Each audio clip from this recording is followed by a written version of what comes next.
سەردەشت شکاندنی قەڵەمێک لە تاریکیدا.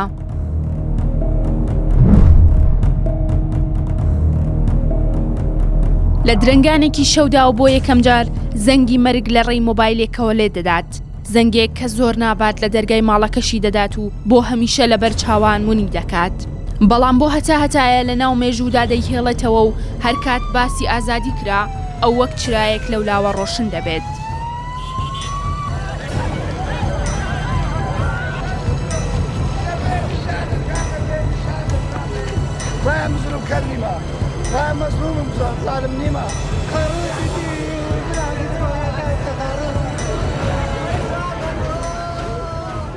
سەردەشت عوسمان ئەو قەڵەمە بوێرەی کە لە تاریکیدا شکێندرا، چرایەک کە لە نیوەی ڕێدا کوژێندرایەوە. 10 ساڵە هێشتا برینەکەی لە دڵی ئازادی خوازانی باشووردا ساڕێژ نەبووە. خوێنەکەی بە شەقامەکانی هەولێرەوە وشک نەبووەتەوە. قەڵەمێک کە لە ناو مەرگدا بۆ ئازادی و لە تاریکیدا بۆ ژیان دەگەڕا. سەردەشت قەڵەمێکی بێباک. جیاواز لە قەڵەمەکانی دیکە، سەردەشت بە تەمەنێکی کەم و لە نزیکەوە جاڕی شکاندنی بچەکانیدا. بە دەنگی بەرز هاواری ئازادی دەکرد. هەمیشە خۆشحاڵ بوو کە شتێکی هەبوو بۆ وتن و کەسانێک نەیان دەویست بیبیستن. هەر کاتێک ئەو بە چرپە قسەی دەکرد، ئەوان گوێچکەکانیان نەئارام دەبوون. بە ماوەیەکی کەم لە دوای نووسینێکی تەنز ئامێز کە دەیویست نیشانی بدات دەسەڵاتدارانی هەرێم چۆن لە ڕێگەی بەکارهێنانی پلە و پۆستەوە جیاوازیەکی گەورەی چینایەتیان دروست کردووە و بۆشاییەکی زۆریان لە نێوان خۆیان و خەڵکدا دروست کردووە، تاقمێکی دیاریکراو دەکەونە وێزەی گیانی سەردەشت و شکاندنی قەڵەمەکەی. ئەو قەڵەمەی کە وەک تەورەکەی ئیبراهیم دەویست بچەکانی کوردستان بشکێنێت و بچێت بە گشت قولەی قافدا. سەردەشت بەو نووسینەی خاڵی کۆتایی لە نێوان خۆی و دەسەڵاتدارانی دوای ڕاپەڕیندانە و کردی بە پەڵەیەکی ڕەش بە نێو چاوانیانەوە. ئێستا هەر کات ئازادی خوازان دەگەنە ئەو خاڵە، دەست بەجێ قەڵەمەکانیان بەبێ شەرمانە دەشکێندرێ و بژاردەیەکی دیکەیان جگە لە مەرگ و هەڵاتن بۆ ناهێڵنێنەوە. هەرچەندە نووسینەکەی سەردەشت هەوڵێکە بە ئاراستەی تواننەوەی ئەو بەستەڵەکە لە نێواننەوەی نوێ و دەسەڵاتدارانی دوای ڕاپەڕین دروست بووە، کەچی لە دوای خۆی ئەو بەستەڵەکە نەک هەر ناتوێتەوە، بەڵکو بە یەکجاری دەبێتە شاخێک و هێندەی تر بۆشایی لە نێوان ئەو دوونەوەیەدا دروست دەکات. ئازادی کوا، ئازادی کوا، تا زمانێ سەری بخوا، تا کۆترێ لە خوێنی خۆیدا خۆی بشوە. ئازادی کوا، تا پێنووسێ فرمێز لە چاوە. فیشک لە بەرامبەر قەڵەم. سەردەشت لە دوای ئەو نووسینەی کە بە ناونیشانی من عاشقی کچەکەی بەرزانیم بڵاوی کردەوە، تێدەگات کە ئێرە ئەو وڵاتەیە کە نابێت بە سەرۆکەکەت بڵێ موچەکەت چەندە. بۆچی کوڕوونەوە و خزم و کەس و کارت ئەم هەموو پۆستە سەربازی و حکمیان پێدراوە؟ نەوەکانت ئەم هەموو سامانەیان لەکوێ بوو؟ تێدەگات ئەگەر یەکێک بوێری ئەوەی کرد و ئەم پرسیارانە بکات، ئەوە سنووری ئەمنی قەومی وڵاتەکەی بەزاندووە و دەکەوێتە بەر ڕەحمەتی تفەنگ و نووسینی قەڵەمەکانی ئەوان. بۆ ئەویش کە لە یەکێک لە نووسینەکانیدا ناوی کچەکەی بەرزانی هێناوە، ئەوە یەکێک لە هێڵە سوورەکانی وڵات و ئەخلاق و ئەدەبیاتی ڕاگەیاندنی بەزاندووە. لێدانی یەکەمین زەنگی کوشتن. لە 23 بەهاری تەمەنیدا سەردەشت بۆ یەکەم جار لە دوای نووسینە تەنز ئامێزەکەی پێی دەڵێن کە تەمەنی چەندی نەماوە یان بە گوتەی خۆیان مۆڵەتی هەناسەدانی لە هەولێردا نەماوە، بەڵام بێ ئاگان لەوەی کە ئەو نەباکی بە مردنە و نەئازاردان، بەڵکو لە چاوەڕوانی کۆتایی هاتنی مۆڵەتەکەیەتی تا دیداری بکوژەکانی بکات. نووسینەکانی سەردەشت پڕن لە بوێری و کۆدی پڕمانە، دەیەوێت نەوەی نوێ تێبگەێنێت کە گۆڕانکاری بە گیانفیدایی دەبێت. ژیانی خۆی بۆ سندنی ماف لە بەرامبەر مەرگدا دەگۆڕێتەوە، نەک هەر ئەوەندە، بەڵکو هەمیشە نزا دەکات کە مردنێکی تراژیدیاشی پێ ببەخشن کە شایستەی ژیانە تراژیدیاکەی بێت. سەردەشت لەو ماوە کەمەی کە لە بەردەمی داماوە زۆر بە قوڵی گزارش لە هەستەکانی خۆی دەکات و بەو پەڕی بڕوا بە خۆبوونەوە دەڵێت ئەمە هەنگاوێکە ناومە و ئازارەکەشی خۆم ئەیگرمە ئەستۆ. تاکە هۆکاری نیگەرانیشی لەو دەمەدا ئەوەیە کە هێشتا زۆر شتماوە قسەیان لەسەر بکات، بەڵام دیارە خۆی لە کۆتایی ڕێگاکە دڵنیا بووەتەوە. بەڵام پێی وایە تا ئەو کاتەی کە ماوە دەبێت قسە بکات. لەو شوێنش کە تەمەنی کۆتایی هات داوا لە هاوڕێکەی دەکات خاڵێکی بۆ دابنێت و ببێتە سەردێڕێکی نوێ و سەر لە نوێ دەست پێ بکاتەوە. سەردەشت پاش ئەوەی لە بێباکی زانکۆکەی لە ئاست نەپاراستنی ژیانی دڵنیا دەبێتەوە، وەک خۆی دەڵێت هەرگیز تووشی شۆک نەبووە.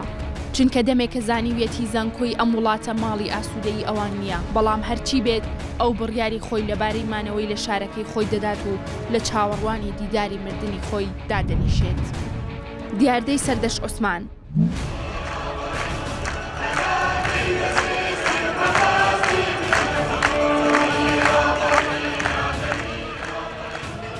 لەو دەمەدا کە تووڕەیی لە هەموو پانتاییەکی ئەم هەرێمە بەرامبەر خراپی سیاسەتی بەڕێوەبردنی دەسەڵات دەباری و لە بەرامبەریشدا ئەشکەنجە و کوشتن گەیشت بوونە لوتکە.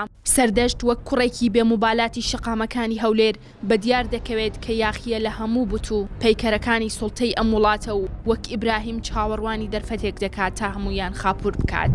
دەبێ بکوژانی سەردەشت و نەخشەدا ڕێژەران و بڕیاردەران و ئەوانەی لە پشتەوەی تیرۆرەکان ئاشکرا و دادگایی بکرێن. بەشدار عوسمان برای سەردەشت لە نووسینەوەی وێستگەکانی ژیانی سەردەشتی جوانەمەرگدا دەنووسێت.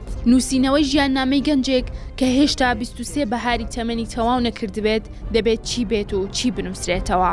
لەگەڵ ئەوەشدا ئەوەی لە هەکبەی یادداشتەکانیدا ئێستا بەجێماوە بۆ هەمیشە دەتوێنرێنەوە دەبنە شاهیدێک لەسەر دۆخێک کە تێیدا براکان پەنجەی یەکتریان لە ناو خۆداشکاند و هەموو شتێکیان لە دوای خەباتی شاخ و ڕاپەڕین کردە قوربانی بەرژەوەندی و مانەوەی نفوزی خۆیان. سەردەشت هەمیشە وەک ئازادی خوازێک لە نووسینەکانیدا جەخت لەوە دەکاتەوە لە هەر شوێنێکدا بزانێت دەنگی ئەوانیان پێویستە پڕ بە گەروی هاوار دەکات.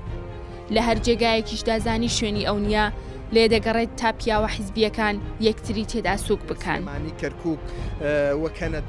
سەردەشت لە ناو یادەوەری شەقام و لە دڵی هاوڕێکانیدا. سەردەشت عوسمان زیاتر لە دوای تیرۆرکردنەوە بووە کەسایەتێکی گەشاوی ئازادی خواز کە بوو بە سیمبولێک ئەمڕۆ زۆرێک لەوانەی کە ڕۆژنامە نووسن ئەوێ بە شێوەیەکی ڕاستگۆیانە بوێرانە کار بکەن ئەو ئەکەن بنمونەی خۆیان. سەردەشت عوسمان لەو سەردەمەی تا لە ژیان بوو هەوڵیدا بۆی بە پارێزرایی بمێنێتەوە، بەڵام تا دوایین ساتی هەر شێوازی تیرۆرکردنەکەشی پێمانەڵێ کە سەردەشت عوسمان لە ماوەی تیرۆرکردنەکەشی ئامادە نەبووە سازش بکات. سەردەشت گوزارشتە لە نەوەی دوای ڕاپەڕین، ئەو نەوەی کە لەسەر دەستی حکومڕانی خۆماڵی کوردی ئەزمونیان بینی و شکست و سەرکەوتن و دۆڕان و پێشێلکاری مافەکانی مرۆڤیان بینی. سەردەشت عوسمان لە دوای تیرۆرکردنی شەقامی هەرێمی کوردستانی هەمووی وروژان لە یادمە لە یەکەم خۆ پێشاندانەکانەوە کە ئێمە لە هەولێر سازمان کرد تا دوای ئەوەی کە لەگەڵ هاوڕێیانمان لە سلێمانی و